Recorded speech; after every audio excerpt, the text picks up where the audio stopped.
Us drivers in Minnesota are compensated properly now under the guaranteed rate structure that was implemented late last year, but has there been a drastic increase in what the passengers are paying? Let's discuss.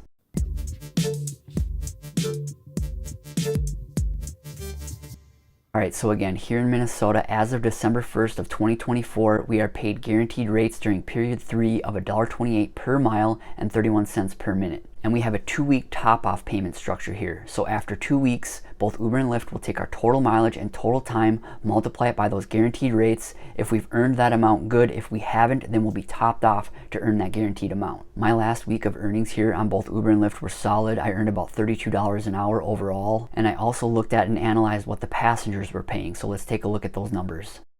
On Uber, I gave 12 rides. My average distance during period 3 was 11.75 miles. Passenger payments were $262.63, and this does not include tips. My earnings before the top-off, so this is non-guaranteed earnings, were $201.21. My earnings after the 2-week top-off were $258.04. Uber's take before the top-off was $61.42, and their take after the top-off was $4.59. So for 2 weeks, they got to sit on $56.83 of my money, and that $4.59 puts their take percentage at just 2%. This was definitely a thin week for Uber in terms of their take. I also only accept typically longer rides. I don't accept any minimum fare rides, so they probably could have made up some more on those minimum fare rides. And I did find that on a handful of the Uber rides, there were customer promotions, and these are incentives that Uber puts out for passengers in order to get them to ride with their platform over Lyft. So those are a substantial reason why Uber's take was so low. The highest fare a passenger paid was $36.18, and they actually paid $43.41 after tip. This ride was 35 minutes and 24 seconds and 20.45 miles. The upfront fare was $25.11, but under the guaranteed rates, I should have been paid $37.15. So Uber lost money on this ride. Alright, as far as Lyft, I gave 17 rides. My average ride distance during period 3 was 10.34 miles. Passenger payments were $371.85. My earnings before the 2-week top-off payment were $238.16. My earnings after that top-off were $325.69. Lyft's take before the top-off was $133.69. Their take after the top-off was $46.16. So again, Lyft was sitting on $87.53 of my money for 2 weeks. That $46.16 means Lyft's take was 12%. The most one passenger paid was $46.94. And this was actually up around $57 after tip. During period 3, this trip was 28 minutes and 57 seconds and 23.51 miles. I was paid an upfront fare of $23.15, but with the guaranteed rates, I should have been paid $39.07. So Lyft had a take of about $8 on this ride.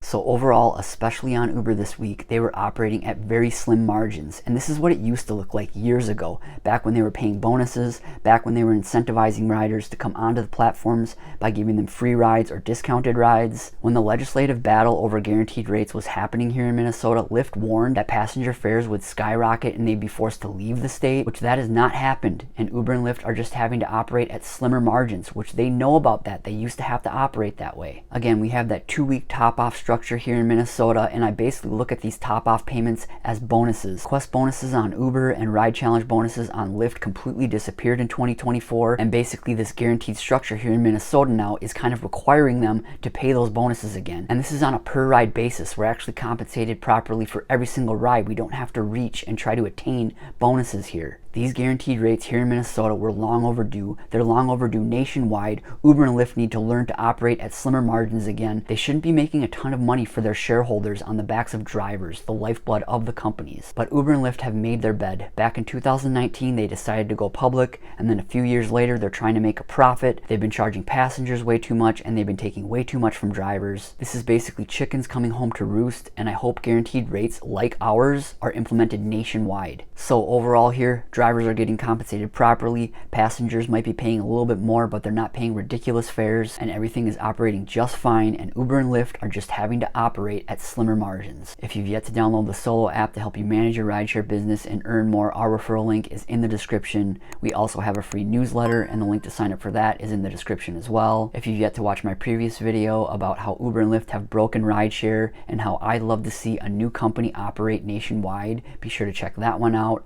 Thanks again for watching and drive safe. Thanks.